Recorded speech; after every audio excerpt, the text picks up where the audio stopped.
이렇게 마음을 먹는 것이 중요하지요. 이제 감사 생활을 하겠다 이렇게 마음을 먹으면은 감사거리가 보이기 시작합니다. 아니 뭐 특별한 것도 없는데 무슨 감사거리가 있느냐. 우리가 평소에 언제 감사를 합니까? 누군가로부터 선물을 받으면은 감사를 하지요. 저도 이렇게 선물을 많이 받습니다. 뭐 이런저런 많은 선물을 받는데 그때 정말 감사를 드립니다. 그 선물 자체에 대해서도 감사를 하고 또 그 선물을 주신 그 마음에 감사가 됩니다. 이 선물을 받으면은 이렇게 내가 사랑받는다는 느낌이 있잖아요. 그러니까 정말 감사가 나오지요. 사실 우리가 이미 엄청나게 많은 선물을 받았습니다. 우리가 공짜라고 생각하는 것들, 햇빛이 우리에게 늘 비치고 또 숨 쉴 수 있는 공기가 있고 또 지난주에는 비가 촉촉하게 내렸지요. 이거 공짜라고 생각했는데 이런 것들 중에서 먼저 감사거리를 찾는 겁니다. 아유, 이거 얼마나 중요한 겁니까? 사실은 공짜가 아니라 값으로 매길 수 없기 때문에 우리가 선물로 누리는 거예요. 그죠? 만약에 공기가 없으면 어떻게 되겠어요? 우리가 살아가는데 이 산소가 참 필요하죠. 이 산소를 1분만 공급을 받지 않아도 특히 이 뇌에 치명적이죠. 그래서 1분 동안 산소가 공급되지 않으면 뇌세포가 200만 개가 죽는다. 뭐 그렇게 말을 합니다. 한 5분 정도 산소가 없으면 살아나기가 힘들겠죠. 이 뇌출혈, 뇌경색 이거 다 산소와 관련이 있습니다. 이 산소가 없으면은, 산소가 부족하면은 이 정상세포는 계속 죽어 들어가고 또 암세포가 계속 성장하게 됩니다. 이 면역력도 사실은 제가 이번에 감사에 대해서 계속 공부하다 보니까 이 면역력이라는 것이 감사와 굉장히 관련이 있더라고요.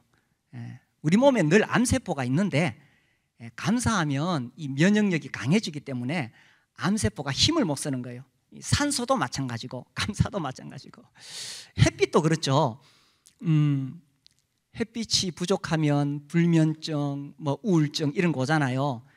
산소가 부족해도 불면증, 우울증이 오는 것이고 그러니까 우리가 공짜라고 생각했던 것들 날마다 우리에게 비치는 햇빛 또 숨 쉴 수 있는 공기 또 하늘에서 내리는 비 아유 얼마나 소중한 선물입니까? 이런 것들에서 먼저 감사를 찾는 거지요. 그런데 중요한 게 있어요. 이런 햇빛과 공기 또 비가 있는데 누구에게 감사를 하느냐 하는 거예요. 햇빛에게 감사합니까? 공기에게 감사합니까? 우리는 그런 범신론자들이 아니죠. 우리는 햇빛과 공기와 비를 주시는 하나님께 감사를 합니다.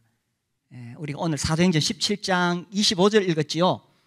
여기 보니까 또 무엇이 부족한 것처럼 사람의 손으로 섬김을 받으시는 것이 아니니 이는 만민에게 생명과 호흡과 만물을 친히 주시는 이심이라. 이 생명과 호흡과 만물을 주시는 그 하나님께 우리가 감사를 하는 거지요. 지난 코로나 때에 제가 사무실에서 구피를 키웠습니다. 구피에게 먹이를 주고 또 때때로 물을 갈아주고 그렇게 애정을 쏟았어요. 근데 이 구피들이 그걸 아는지요. 제가 그 의왕 가까이 가면 얘들이 좋아가지고 춤을 추고 난리가 납니다. 막 자기들끼리 오락내리락 하고 막 이렇게 춤을 추고 다녀요. 뭐 제가 그렇게 생각합니다. 만약에 구피가 아이고 날마다 먹이가 공짜로 오네, 또 뭐 때가 되면 물을 공짜로 갈아주네, 구피가 만약에 그렇게 생각한다 그러면은 안 되죠, 그죠? 제가 그렇게 먹이도 주고 물도 갈아주고 또 애정을 쏟잖아요. 예, 공짜가 아니죠. 하나님께서 우리에게 햇빛을 주시고 공기를 주시고 이 지구라는 별을 만드셔서 우리가 여기에 살아갈 수 있도록 만물을 주셨습니다. 생명과 호흡과 만물을 주셨어요. 그래서 누구에게 감사하느냐? 이 모든 것을 주신 하나님께 감사를 드리는 겁니다. 우리가 이렇게 엄청나게 많은 선물을 이미 누리고 있지요. 그런데 우리가 받은 선물 중에 가장 최고의 선물이 뭡니까? 구원의 선물이지요. 너희는 에베소서 2장 8, 9절 외우시죠? 너희는 그 은혜에 의하여 믿음으로 말미암아 구원을 받았으니 이것은 너희에게서 난 것이 아니요 하나님의 선물이라. 행위에서 난 것이 아니니 이는 누구든지 자랑하지 못하게 함이라. 그렇죠. 하나님의 선물이라. 죄인이 죄를 용서받고 하나님께 구원받기 위해서 치러야 할 대가가 얼마나 되겠어요? 울어도 안 되고 힘써도 안 되고 애써도 안 되고 우리 죄인이 스스로의 힘으로는 절대로 구원을 받을 수가 없습니다. 그런데 하나님께서 선물로 주셨어요. 그죠? 주님이 대신 죽으셨네. 우리 죄를 위하여. 오 나의 주님, 귀하신 주님, 나 지금 주를 바라봅니다. 죄인을 위해 피 흘리사 주님이 대신 죽으셨네. 우리 주님이 내 죄를 대신해서 죽으셨어요. 그래서 이제 누구든지 예수님을 영접하면 하나님께서 구원을 선물로 주시는 거예요. 선물로. 그래서요, 우리 교회는 매주마다 떡과 잔을 두고 하나님께 감사를 드립니다. 이 우리 교회가 참 잘하는 거죠, 그죠?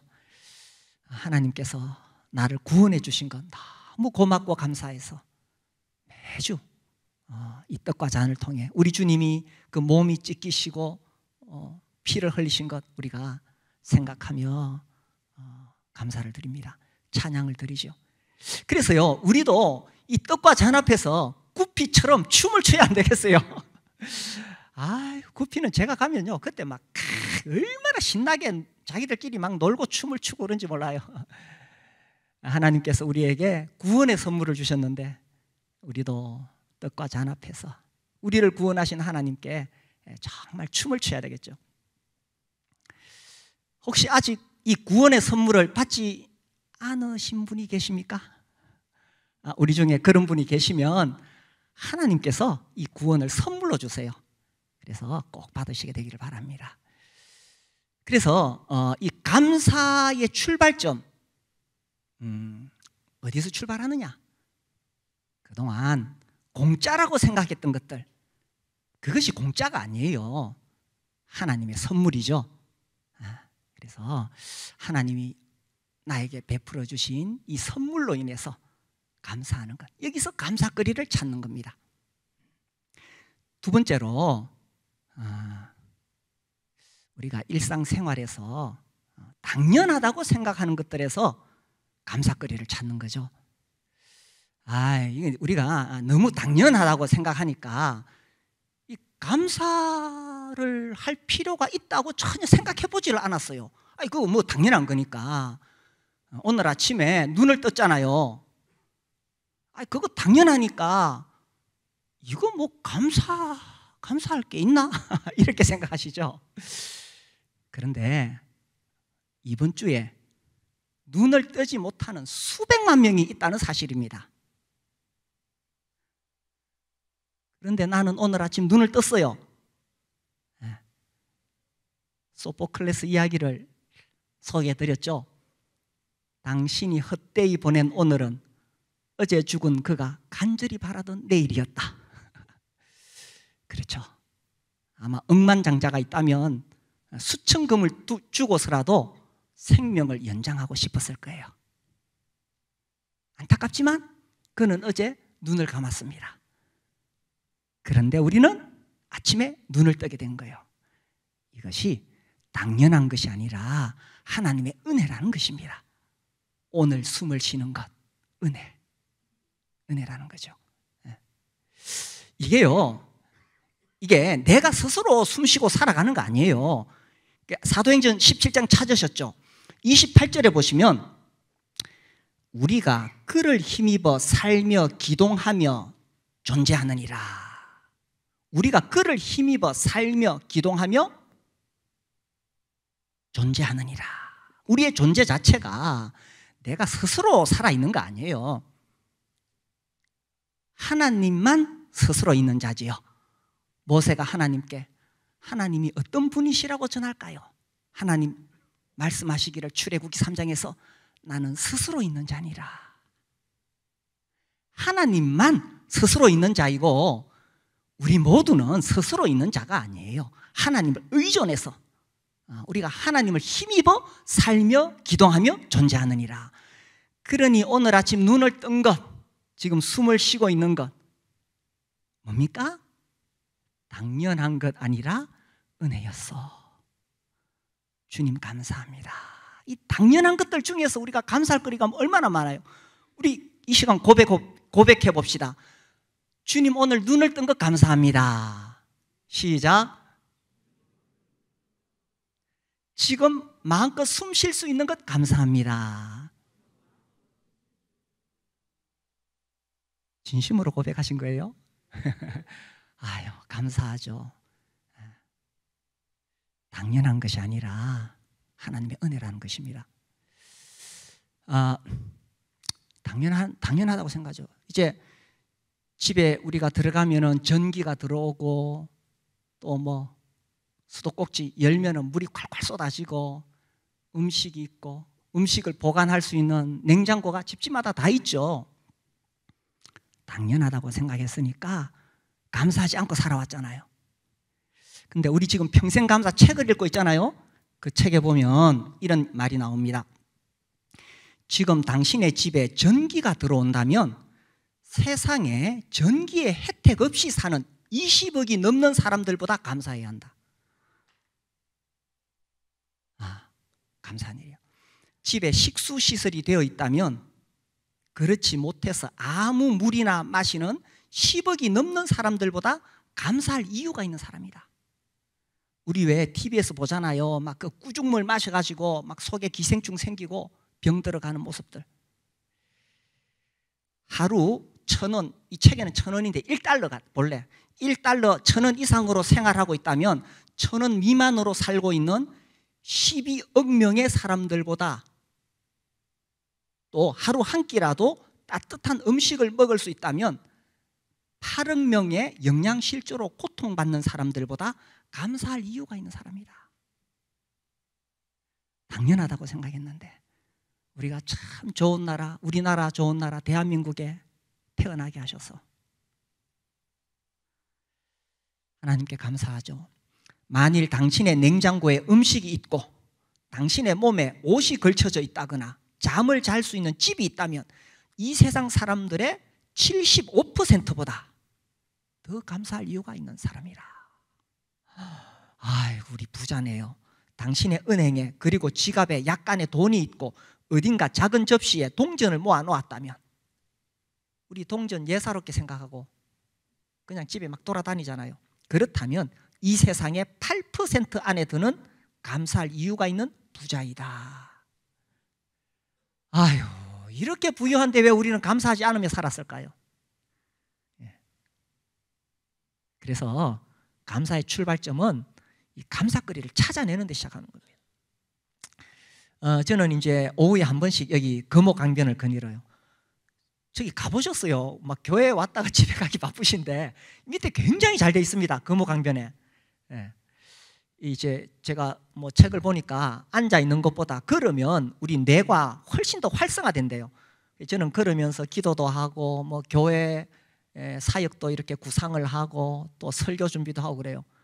지난주에도 걸어가다 보니까 그 금호강에 그 푸른 물이 이렇게 흘러가고 물놀이들이 여기저기서 막 흰 놈, 검은 놈들 이렇게 모여서 놀고 있고 사람들이 파크 골프장에서 막 소리 나고, 아유, 볼 수 있는 눈이 있어서 감사하고요, 들을 수 있는 귀가 있어 감사하고, 두 발로 걸을 수 있으니 감사하고, 팔로 휘젓고 다니니까 두 팔이 있어서 감사하고.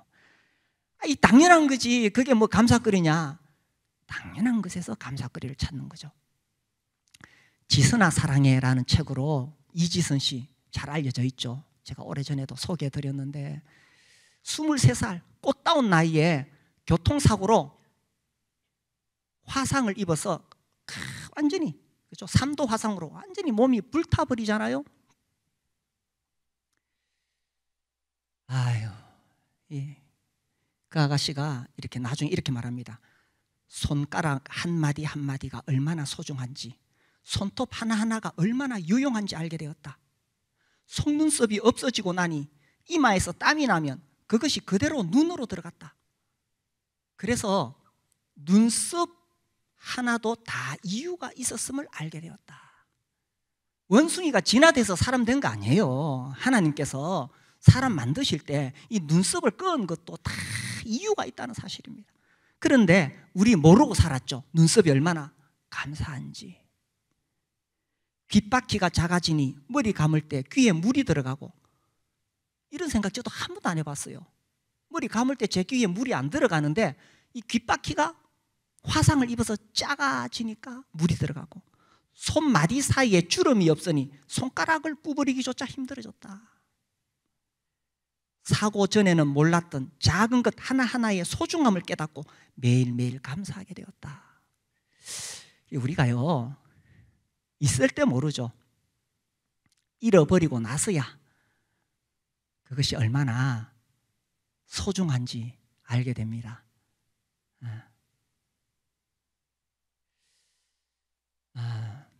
그래서 불평하기에는 너무 많은 감사거리를 우리가 가지고 있는 거예요.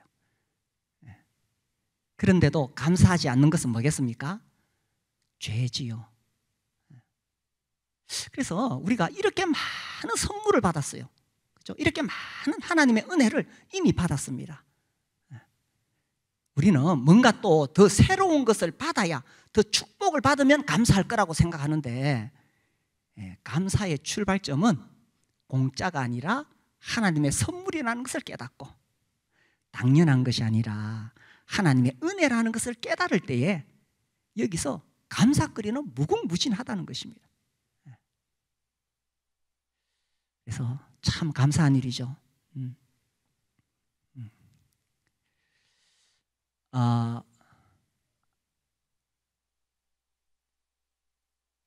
그런데도 우리는 또 살다 보니까 부족한 것들이 있습니다. 그래서 좀 불편하죠, 그죠? 근데 행복한 사람과 불행한 사람이 어떻게 차이가 나느냐? 행복한 사람은 자기가 가지고 있는 것에 초점을 둡니다. 아유, 내가 이렇게 많은 것을 가지고 있어. 감사하지요. 반면에 불행한 사람은 자기가 없는 것에 초점을 둡니다. 아, 나는 이것도 없고 저것도 없어. 그러니까 불행해지는 거죠. 그래서 인생을 불행하게 살려고 작정한 사람들이 있어요. 자기에게 없는 거, 다른 사람들은 더 저런 거 다 있는데 왜 나는 없을까? 그러면 불행하게 되는 겁니다. 그런데 이미 우리가 많은 하나님의 선물을 받았고 은혜를 받았다, 가지고 있는 것에 감사하면 그게 이제 행복의 시작인 거죠. 이 감사에 관한 제가 책들을 계속 읽고 공부하고 있습니다. 그러니까 진짜 감사에 무궁무진한 비밀이 숨어 있더라고요. 이런 내용이 있어요. 하루 종일 직장에서 일하고 파김치가 되어서 이제 운전해가지고 집에 들어왔는데 아파트 주차장에 주차할 데가 없어. 그러면 내게 차가 있음을 감사하라. 아이고, 지난달에 이 전기세 난방비가 너무 많이 나왔네. 그러면 지난달에 내가 떨지 않고 한 달을 보냈음을 감사하라. 아유, 뭐 작년에 세금이 왜 이리 많이 나왔어. 나에게 직장이 있음을 감사하라. 생각의 전환이죠. 이런 새벽에 진짜 피곤한데 알람 소리가 울리는 거예요. 막 시끄럽게 알람 소리 울릴 때 내가 살아있음을 감사하라. 그래서 생각을 바꾸는 거죠. 그리고 이미 내가 가지고 있는 것들이 많다는 것입니다.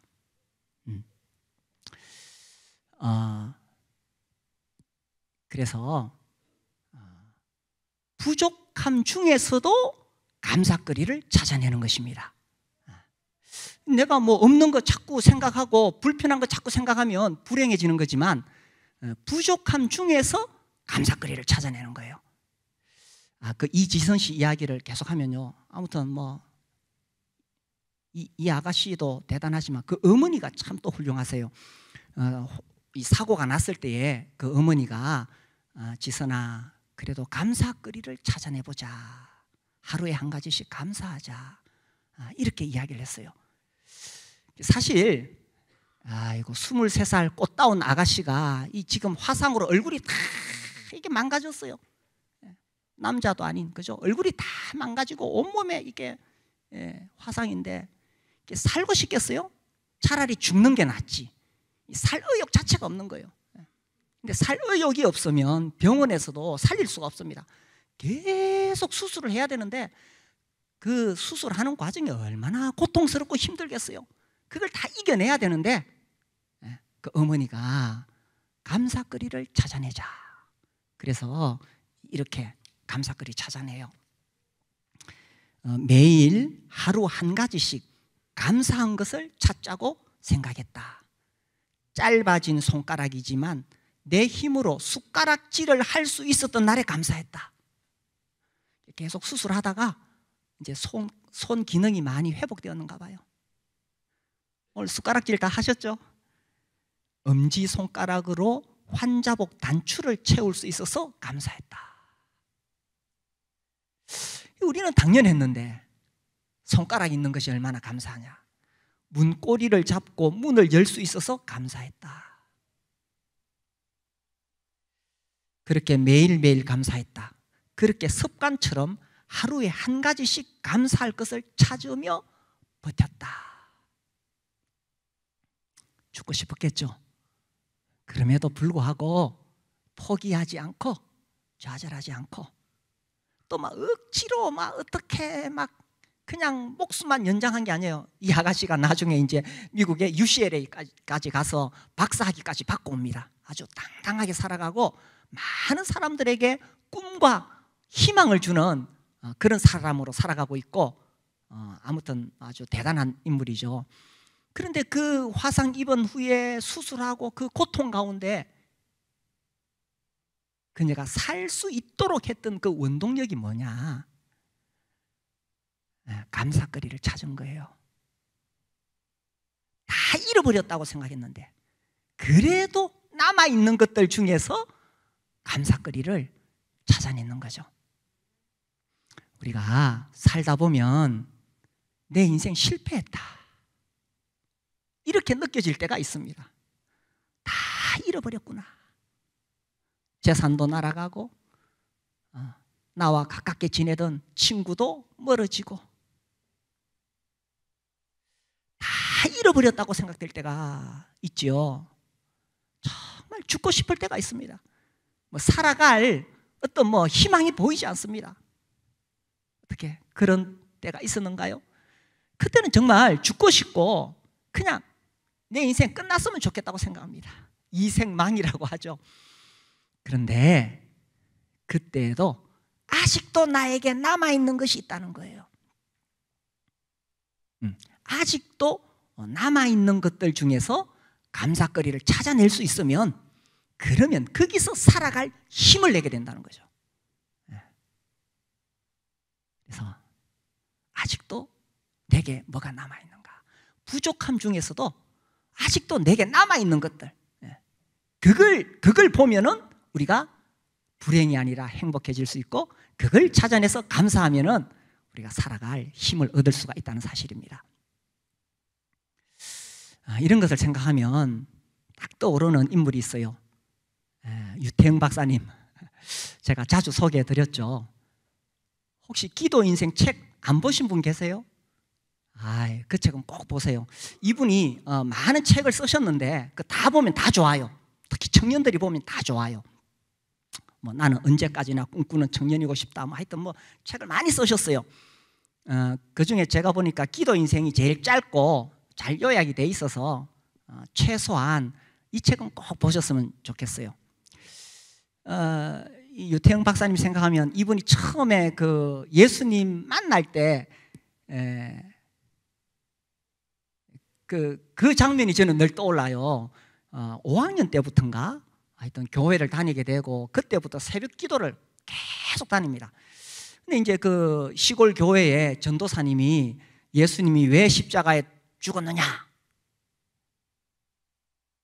우리 죄를 위해서 죽었어요. 그게 아니다. 바로 네 죄를 위해 죽었다. 이러니까 이분이 엄청난 충격을 받죠. 아니, 하나님 아들이 면장님 아들을 위해 죽었다 그러면 이해를 하겠어. 그런데 자기같이 지지리로 가난한 집안에 머섬의 아들로 태어난 자기를 위해 죽었다고 하니 이 순박한 소년이 그것을 받아들일 수가 없었던 거예요. 참 순진하죠, 그죠? 그 고귀하신 하나님 아들이 다른 사람, 저 훌륭한 사람 위해서 죽었다면 모르지만 나같이 악하고 교만한 죄인을 위해 죽었다는 사실. 저도 그분의 책을 읽으면서 이거 정말 놀라운 일이구나 그런 생각을 했어요. 진짜 지지리도 가난했다. 이분 간증하는 동영상도 보면은 나보다 더 가난하게 살아온 사람이 있으면 손 들어봐 이럽니다. 당당하게. 근데 이제 이분의 나중에 기도 인생 살죠, 그죠? 기도하면서 덴마크 국왕에게 편지 써가지고 덴마크 유학 가고 이스라엘도 유학 가고 아주 대단한 분이죠. 우리나라 새마을 운동에 그 길을 닦으신 분이십니다. 신문팔이 구두 닦기 하면서 그렇게 공부했지요. 이번에 그 책 중에 이런 이야기가 나옵니다. 한 번은 신문을 넣고 돌아가려는데 쓰레기통에 밥 덩어리가 버려져 있는 것을 보았다. 나는 너무 배가 고파 참지 못하고 둘레둘레 주위를 살펴보다가 얼른 그것을 집어들었다. 이런 시절이 있었죠, 그죠? 묻은 연탄재와 모래를 떼어내고 그 밥을 다 먹어치웠다. 눈물이 하염없이 흘러내렸다. 제가요 이전에는 이분의 그 책을 읽으면서 그래 참 그랬구나 싶었는데 이분의 이 감사에 대한 비밀을 조금씩 배워가면서 여기서 제가 엄청난 것을 깨닫게 되었습니다. 자, 이분이 왜 이렇게 하염없이 눈물이 흘렀을까요? 진짜 자기 신세가 얼마나 비참하고 자존심 상하잖아요. 개나 하는 짓을 지금 하고 있잖아요. 얼마나 자존심 상하겠어요. 그래서 그런 상황에서 그 다음 글이 놀라운 거예요. 그래도 나는 쓰레기통에 밥이나마 먹을 수 있게 해주신 하나님께 감사드렸다. 제가 전에는요 이 책 읽으면서 그래 참 이분은 참 훌륭하셔 이렇게 제가 생각했거든요. 근데 제가 감사의 비밀을 깨달으면서 딱 발견한 게 이게 바로 이분이 성공할 수 있는 비결이었다. 정말 비참하고 자존심 상하는 상황에서 흘러내리는 눈물을 감사의 눈물로 바꾸었다는 겁니다. 정말 자기 비참한 상황, 그 상황을 감사의 눈물로 바꿨다는 거죠. 이것이 그가 성공할 수 있는 비결이었어요. 하늘에서 우리 주님이 보실 때 얼마나 기특하겠어요. 얼마나 기특. 그러니까 이 사람 길을 계속 열어주는 거예요. 덴마크 국왕의 마음을 바꿔가지고 덴마크에 무료로 공부할 수 있도록 항공료 보내고 비행기표 보내고 공부할 수 있도록 다 길을 열어주고 거기서부터 이제 풀어지기 시작하죠. 이분의 인생이. 이분이 좀 독특하긴 해요. 어려서부터 일기를 쓰는데 나는 초등학교 6학년 때부터 매일 하루도 그러지 않고 일기를 썼다. 그런데 놀라운 것은 감사하다는 말이 가득 차 있다는 거죠. 이것도 전에는 제가 예사로 봤어요. 그런데 이번에 감사의 비밀을 조금씩 공부하면서 바로 이거였구나. 감사하다는 말이 가득 차 있다는 점이다. 쓰레기통에서 밥 주워 먹고 썩은 빵 주워 먹고 신문 배달과 신문팔이 구두 닦기를 하는데 감사하다니, 세상적으로 볼 때는 감사할 것이 하나도 없어 보이지만 일기에는 감사하다는 말이 너무 많이 나온다. 제가 이제서 이걸 깨달았어요. 이거였구나. 이 감사에 엄청난 비밀이 숨어 있어요. 감사에 엄청난 파워가 있다는 거예요. 어쩌면요, 세상 사람이라면 그 쓰레기통에 밥을 먹으면서 오기가 생겼겠죠. 두고 보자, 내가 반드시 성공하리라. 그런 인간적인 오기가 생겼겠지만은 이분은 하나님 앞에 감사했어요. 그래서 하나님께서 길을 열어주시는 거예요. 감사하는 사람 하나님 기뻐하시고 길을 열어주신다는 거죠. 범사에 감사하라. 이것이 너희를 향한, 그리스도 예수 안에서 너희를 향하신 하나님의 뜻이니라. 그래서 감사의 출발점은 감사거리를 찾아내는 겁니다. 공짜가 아니에요. 하나님의 선물입니다. 당연한 것이 아니고 하나님의 뭡니까? 은혜죠. 그리고 부족한 게 아니에요. 그 부족한 것, 그 내가 가지지 못한 것, 나의 연약함 속에 하나님의 능력이 담겨 있습니다. 그래서 사도 바울이 내가 약한 데에서 온전하여짐이라. 내가 약한 것을 자랑하리니 이는 내가 약할 때에 하나님의 능력이 내게 있어서 내가 강해진다. 그래서 부족한 것이 아니라 그게 하나님의 능력이 숨어 있는 거예요. 그래서 감사의 출발점, 우리가 출발을 해야 됩니다. 어떻습니까? 오늘 또 계속 연속해서 감사에 대한 메시지를 듣고 계시는데 내가 이제 진짜 감사하는 생활을 해야 되겠다 이렇게 마음을 먹게 되었습니까? 우리 감사하는 생활을 한번 시작해 봅시다. 저도 이게 내 몸에 배도록 계속 애를 쓰고 있습니다. 그래서 우리가 정말 감사함으로 하나님이 기뻐하시고 우리의 인생도 달라지는 그런 놀라운 삶을 우리 모두 살 수 있게 되기를 바랍니다. 기도하겠습니다.